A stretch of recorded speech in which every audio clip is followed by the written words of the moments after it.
Hey yo, what is up guys, and welcome to a new video. In today's video I am at my winter syndicate for the first time this season, and I'm going to try target eel during the night and pike for the day tomorrow. I am going to stay overnight. As you can see, there's not much of daylight left, and because it is new moon tonight, I do need to get set up right now because in a few minutes it's going to be absolutely pitch black. I'm just going to get my shelter up and I'll talk to you right after.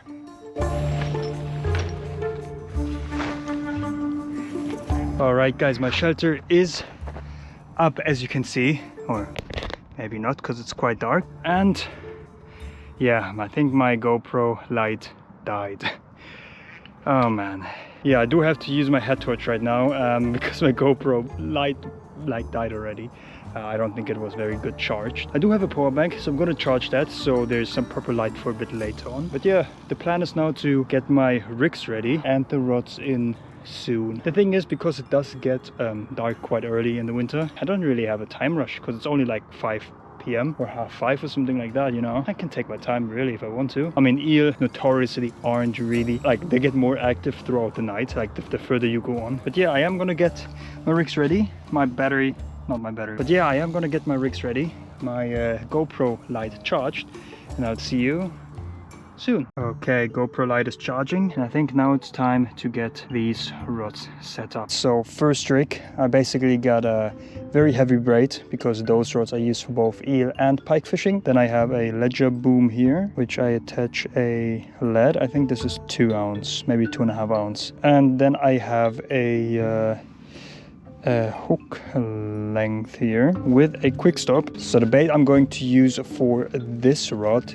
is juicy dendrobinas. I couldn't really get hold of any lobworms short term, and I just stabbed myself with a baiting needle. Lovely. So dendrobinas should do. Now the thing is, they are very skinny. They're not thick at all. Yep, they are still lively.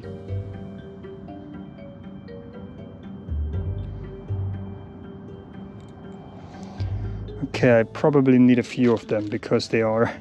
Oh wait, this one is much bigger. And what looks brutal, basically like stabbing them and stuff, it's actually not as brutal as you might think. There we go. I can now just like thread the worm on, just like this, and then poke out somewhere on the back. The hook point is still exposed, and this looks like a perfect eel bait, this. Alright, and yeah, it is very dark outside. Now I do have my rig here. Now the hook length is a bit short, probably, thinking about it, but it's gotta do. I just realized that this float thing is not really fixated as much anymore. It should still work. Okay, so the worm rig, I'm going to just cast out, not really as far. I mean, I wish you guys could see something right now, but it is dark. In the morning it can show you better probably, but I'm basically just going to cast out, putting them on the bite alarm. Now I'm gonna clip the drop-off indicator on, put it right under the reel, and open the bail arm. When the eel takes the bait, it will clip out and then it's free running, which is very important for eel fishing, just like for pike fishing or perch, for example, because eel do not want to feel any resistance. Once they feel resistance, they're gonna just drop the bait and bye-bye. And you might be wondering right now, Kev, why the hell do you go eel fishing in winter? Well, it is pretty simple. This is a winter syndicate and you cannot fish them during the summer months. So if I was able to fish them during summer months, I would, because eel fishing is the best when it's warm. The warmer the better, pretty much, and then at night. But I really caught some crackers out of here when just trying to target pike in the past, just dead baiting on big mackerel with like treble traces and everything. And I caught some really nice eel on that. So yeah, you know, I thought, why not actually going and targeting them, like specifically trying to catch eel during this night. So I'm now gonna get my second rod ready, and for the second rod I do have a different bait in mind. Let's see what it is. This is my second rod, and on my second rod I am not using this ledger boom as on the first one.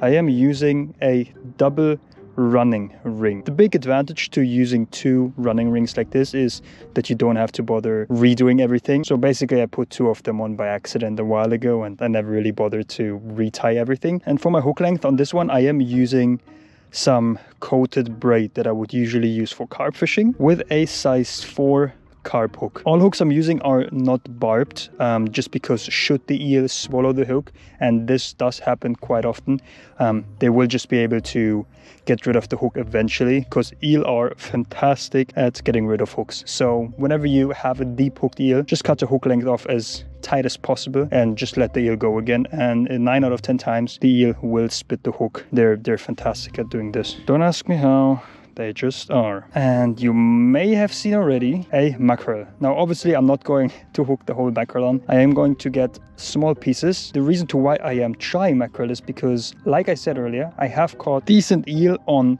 like this size dead baits. This is the dead bait I put out and caught eel on. Now the problem is, how do I cut small pieces out of that mackerel? I'm just gonna go in here and here and then alongst it like this. So I got a chunk.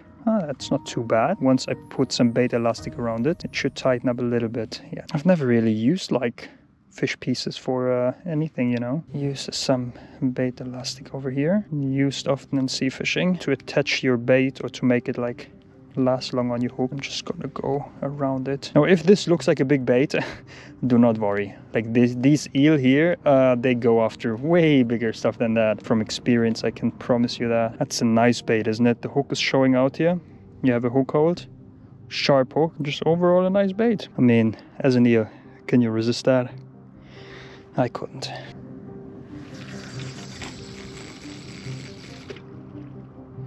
Right there. So now we got rod 1 on the worm, rod 2 on the piece of mackerel. And I do have a third rod. The problem is I don't have a third drop-off indicator, because I did give it to my dad when he was visiting me in England, and I wanted him to get into pike fishing, so I gave him my third one. He hasn't used it a single time yet. Shout out Dad. But I do know what I could do instead, so I'm gonna try that. On this one, I do have the same braided hook length material, and this one is even bigger. Now I actually don't know if this is the size 4 and the other one was a size 6. I think that might have been the case. A size 4 white gape carp hook. And on this one I'm gonna mix both mackerel with the worms. This one is gonna be a big eel one. So like if you stab worms or you cut them into half and stuff, they actually release a lot of smell, and fish can smell that and they like that. Threading it onto the hook. And again, I'm gonna get a piece of mackerel. Maybe I'm gonna take the head, you know, because there's a lot of smell coming from the head, all this blood. Okay, what I'm gonna do though is, because I have the mackerel head on now, I'm just gonna take this from here on,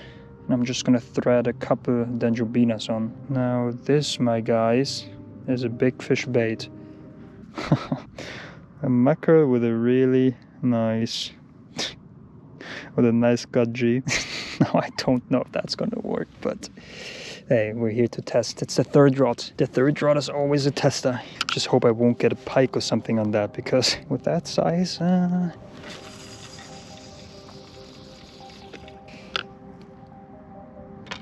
So what I'm gonna do now is, these rods here, they have a line clip here on the top, right here. So you can clip that line in here, and it does basically a very similar job. So should an eel take the bait, zip, it'll clip out, and from then on be free running. All right, everything's set. And this construction looks a bit goofy, but it'll be all right.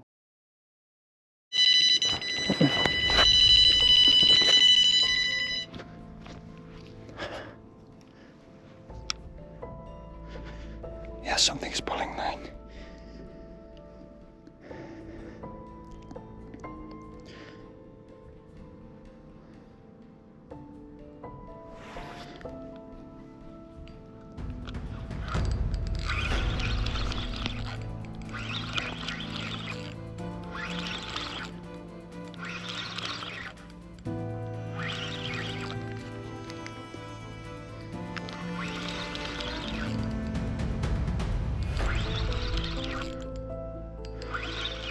Yeah.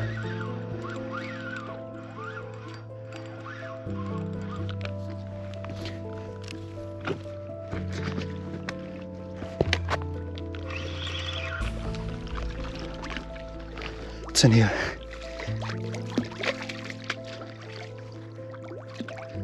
It's in here. Yeah.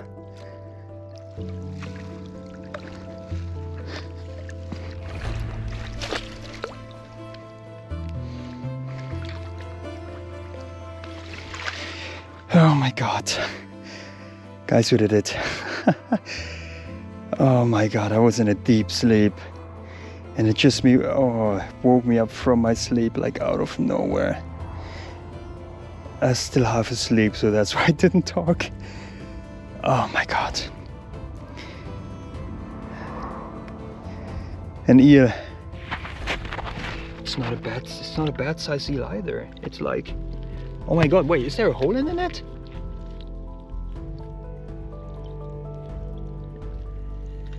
The eel found the hole at least. It's not a bad eel. I mean, it's not a giant. Don't get me wrong, it's not gonna be a PB either. But I see it's finding the holes in the net. Yeah, that's a pretty large net, to be fair, like large holes. It's a pike net. All right, let me get this fella unhooked. I hope it's not too deep, but it looks all right. There was on the piece of mackerel, on just the mackerel without worms. I knew mackerel was gonna work. Awesome, sick. It's not a bad size actually, looking at it. There we go. This is the hook. I just cut the hook because the hook was somehow just stuck in the net mesh. I actually unhooked itself. Perfect. Ah, you know what? I did say it's not really that big, but looking at it again, it's not that bad.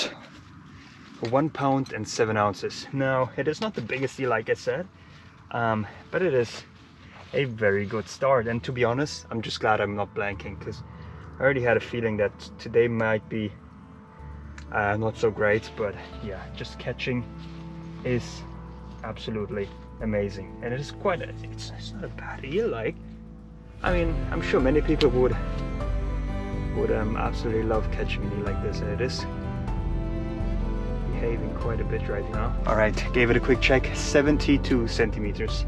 72 for this nice eel. He's ice cold, like my hands are freezing just touching the eel's body. That water must be so cold. Just amazing, man, just amazing. So I'm gonna release this one again and then bait or tie myself a new rig because I had to cut that hook, and then put a new mackerel on it. Out it goes. More like that please tonight. Very happy, very chuffed. There you go.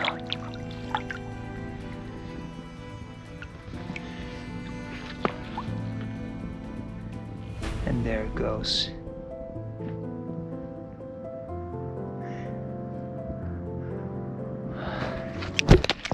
No! I dropped my probing in the water. No. Oh my god. I think there's still something on. We'll give it a whack and see.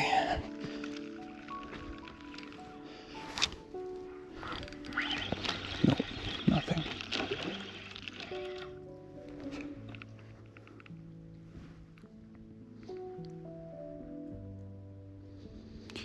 Yeah, but it looks like something has had to go. It's definitely torn to pieces a little bit. I'm just gonna use the same bait.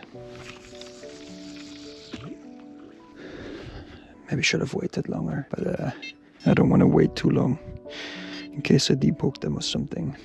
But that line is just settling now. That's this rod again. Nothing on the other rods so far. What's the time? 1 in the morning.